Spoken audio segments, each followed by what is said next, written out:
திருக்கார்த்திகை என்று தீபத்தை ஏற்றுவது என்பது இந்துக்களில் உள்ள ஒரு நடைமுறை.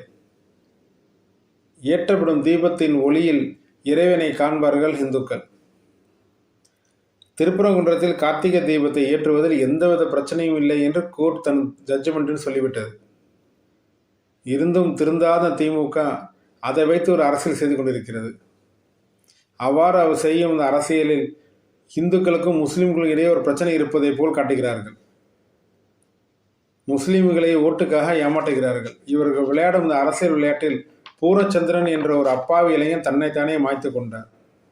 இருந்தும் திருந்தாமல் இந்த திமுக அதே பழைய அரசியல் செய்து கொண்டிருக்கிறது.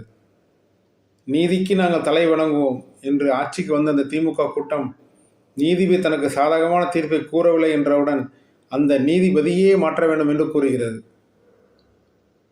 இந்த கூத்தை தமிழ்நாடோடு நிறுத்தாமல் பார்லிமெண்ட்டும் சென்று அங்கேயும் தனது மூளையில்லாத வாதத்தை வைத்து தமிழ்நாட்டின் ஒட்டுமொத்த மானத்தையும் வாங்கிவிட்டது. உண்ட வீட்டில் ரெண்டகம் செய்வது என்பது திமுகவுக்கு ஒன்றும் புதிதல்ல. ஒவ்வொரு தேர்தலும் 90% இந்துக்களின் ஓட்டை வாங்கிக் கொள்ளும். ஆனால் ஆட்சிக்கு வந்த பின்பு மிகப்பெரிய மன உளைச்சலையும் வேதனையும் இந்துக்களுக்கு தான் தரும் இந்த திமுக கூட்டம். இதுவரை தமிழக மக்களுக்கு மட்டுமே துரோகம் செய்து பழகிய இந்த திமுக கூட்டம் தற்போது தமிழ்க்கடவுள் முருகனுக்கும் துரோகம் செய்து துணிந்துவிட்டது.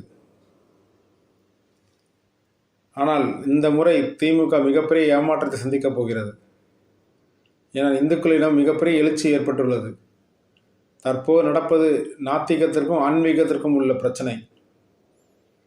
எனவே ஆன்மீகம் என்ற கொடையில் இந்துக்கள் மட்டுமல்லாமல் பிற மதத்தினர் என அனைவரும் ஒன்றிணைந்து இந்த நாத்திக கூட்டத்தை அடித்து விரட்ட வேண்டும்.